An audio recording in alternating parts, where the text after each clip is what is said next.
भावांनो, काही दिवसापूर्वी कोलकाता येथे या ताईवर, जिचं नाव नम्रता मित्र आहे, हिच्यावर काही नराधमांनी अत्याचार केला आणि तिची निर्गुण प्रकारे हत्या केली। ही ताई कोलकाता येथील आर्जीकर मेडिकल कॉलेजमध्ये डॉक्टरकीचं शिक्षण घेत होती आणि एक दिवस रात्री हॉस्पिटलला नाईट ड्युटीला असल्यास तेथीलच हॉस्पिटलच्या कर्मचाऱ्यांनी तिच्यावर अत्याचार केला आणि तिची निर्गुण प्रकारे हत्या केली।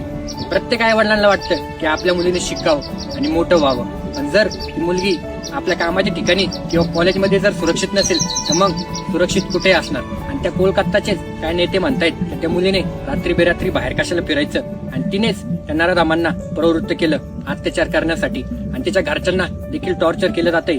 का तर तोंड बंद ठेवा, का तर त्या कॉलेजचं नाव खराब नाही व्हावं। आणि कालच आपण स्वातंत्र्य दिन साजरा केला, पण आपला भारत देश तेव्हाच स्वतंत्र होईल जेव्हा आपल्या आई बहिणी सुरक्षित राहतील।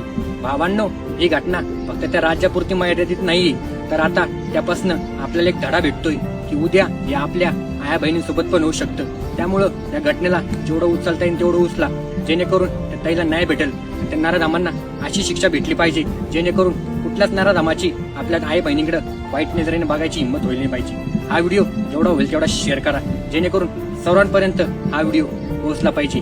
एक शेअर आपल्या आया बहिणींसाठी। धन्यवाद।